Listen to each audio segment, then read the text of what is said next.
Hello again, viewers, and greetings, fellow space travelers. This is Thorn of Night, and welcome to episode 7 of my basically course study in bee breeding for forestry, extra bees, magic bees, everything I can get my hands on. Up to this point, I have covered all the machines and tools and everything you're going to need to know for actually doing the breeding, but I haven't actually covered the bees themselves for the most part. So from this point on in the series, I'm going to be dedicating each episode in sequence for a specific branch of the bees. Some branches have 4 or 5 bees, some branches have 10 or more bees.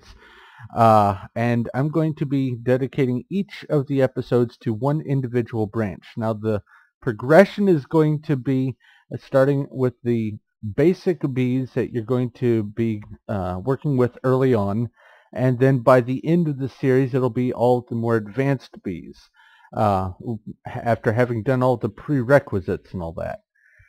So as part of this series, I am including 2 versions of this map for download. The first one is everything that I've done up to this point, as well as the main structure for the bee houses in general that I'm about to demonstrate. But after the series is over, I will be also uploading the same map with all of the additional details that I'll be going over the next 53 episodes. And it sounds like a bunch, but they're all broken down. And the reason why I'm doing it is so that if you guys need just the information about a specific branch, you do not have to watch a gigantic episode or plow through a whole bunch of pages of documents in order to find just the specific thing you're needing. This way you can go, oh, I'm working on bees in this branch, so here's everything I need to know about this one branch.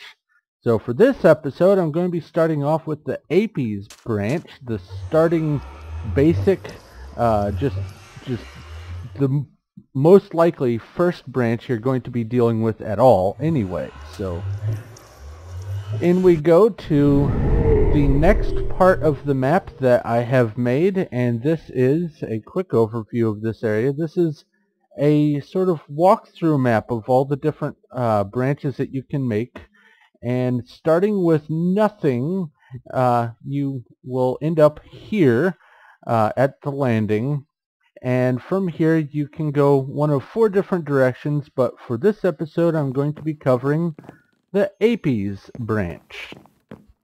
Now, there are 4 bees in the Apis branch, 2 of which you can get from hives out in the world, the forest and the meadows, and then 2 more bees in the branch, the common and the cultivated. Can't talk. Some things you're going to want to need to know about the branch in general is the climate and the humidity that these bees prefer are normal and normal. They don't like it dry, they don't like it hot, they don't like it wet, they don't like it cold. They just like a happy medium. They don't work at night, they don't work in the rain, and they have to have clear view of the sky above their bee housing. So they can't be in caves. Also, their flower is the actual flowers, like the yellow flowers or roses or some of the other flowers that other mods add.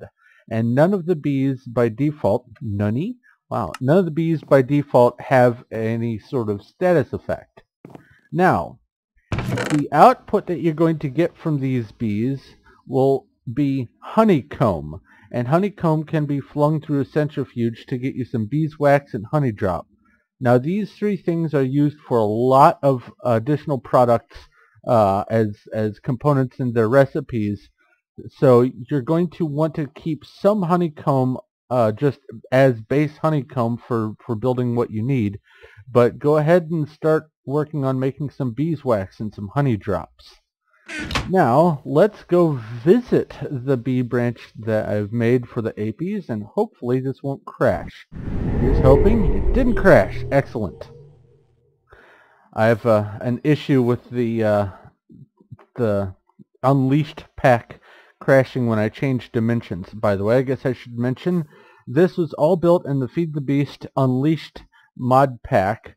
So if you want to download the map to investigate it further, you're going to need to get that and copy the save file over to the saves in the Unleashed folder.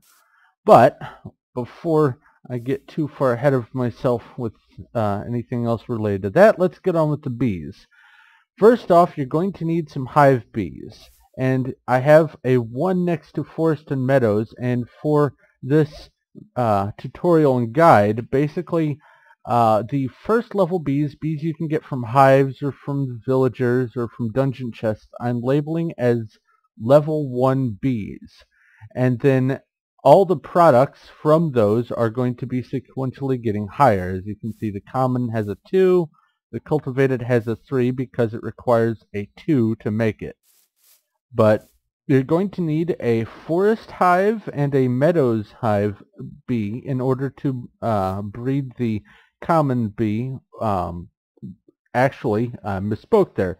Most of the hive bees will be able to breed a common bee. However, the forest and meadows are actually part of the Apis branch, so that's what I've got here.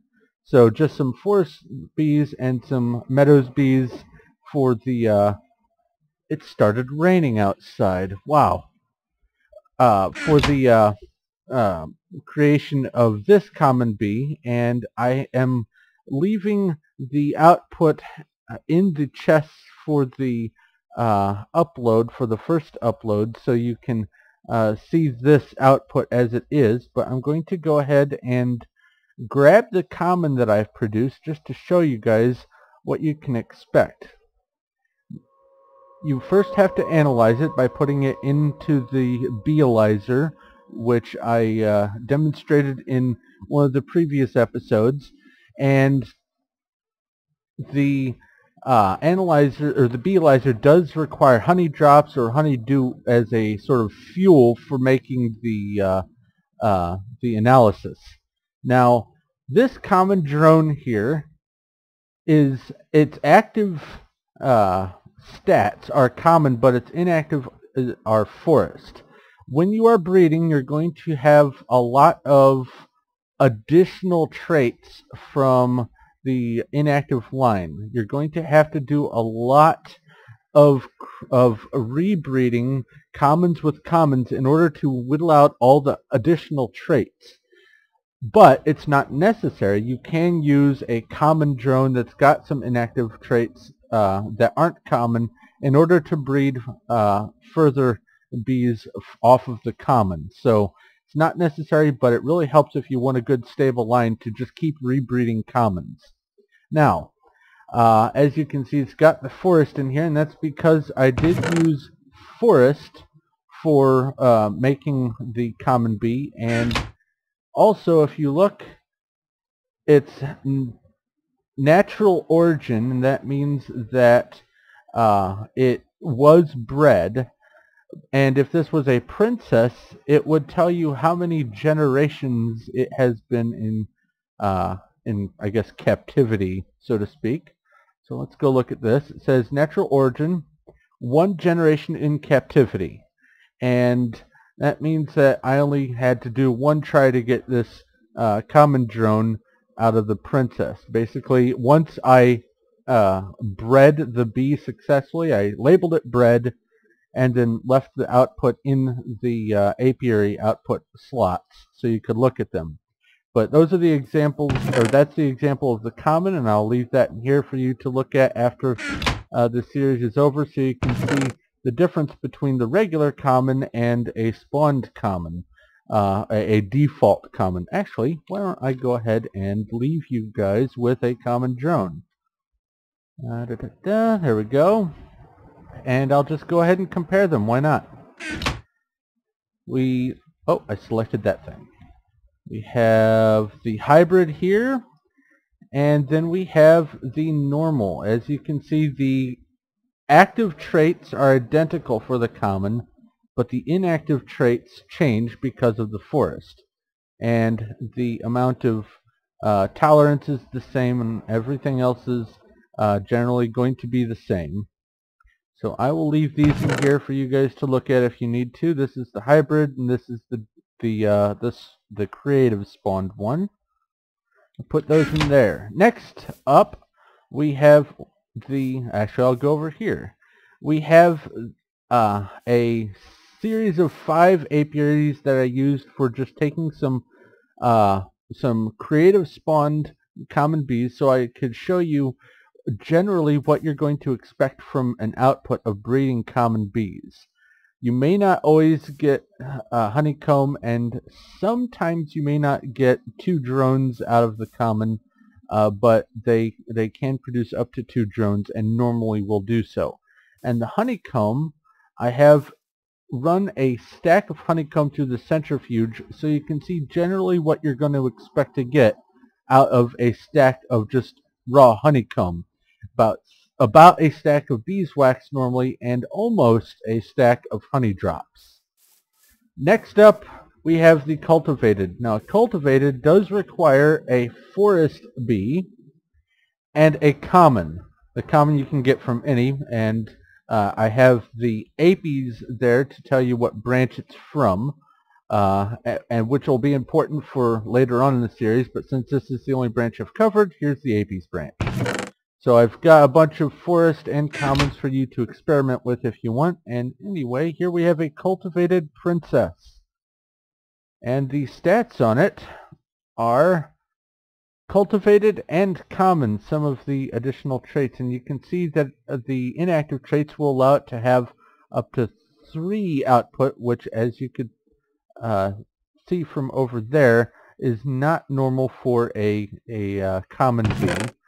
So that is the bred output, and every time you breed you're going to have different inactive traits pretty much.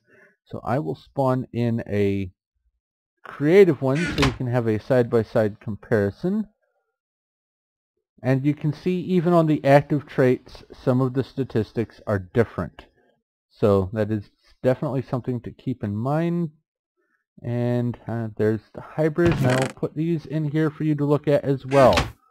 And here's just a general rundown of what you can expect to get as an output. As you can see, I have 5 here that ran their whole duration, and only one of them produced honeycomb. And once again, the centrifuge output for honeycomb. Now, they do require flowers, like I said. And so I have flowers near the apiaries. They don't have to be right next to it, but they do have to be close. Next, I have in each of these episodes there will also be a whole bunch of the Mistcraft linking books taking you to back to the main hub, which is where we came from, and also other branches and other hubs. In Mistcraft, you by default you can't cross-link a book to another location in the same world, in the same age that you're in, and I have used this plains biome age that I made in Mistcraft to work with the vast majority of the bees. So as you could see in there, some of the books linked to hubs, which take you back to that main hub that I was at before, so you can then get directly to the individual branch. Now, you can, if you would like, come outside and wander around and explore. It's a perfectly flat world with little features here and there, so there's not really much to look at. If you do wander around and get lost, this is pretty much right at 0, and I've done that for all the different ages that I made for this, so you could get back here in case you got lost. Now, the last thing I need to cover is what you can use the Apes branch bees for. They are components in several other branches in the future, which once this episode's done I will have links to those branches in the description, but for as of right now, for doing the recording, I won't be ready to have all those videos up and linked just yet. But once it's all done, everything should be cross-linked and it'll be a mess in the description. Anyway, The Apis bees, whether it's common or cultivated, are used in such branches as barren, noble, industrious, infernal, aquatic, energetic, agrarian, supernatural, metallic, fleshy, metallic 2, arcane, veiled, and boggy. So it's a pretty pivotal branch, since it is pretty much the first one you're going to be dealing with. It's used in a lot of the other branches. So that pretty much does it for the explanation for the Apis branch. I hope this was helpful. Thank you very much for watching. If you have any questions, comments, or suggestions, leave them in the comment section below, and I will do my best to get back to you. If you like this video and like what I'm doing here, please give me a like. I appreciate it. And if you haven't already, go ahead and subscribe so you know when my next stuff comes out. But that is going to be it for this. So thank you once again for watching. This is Thorn of Night, and I will talk to you later.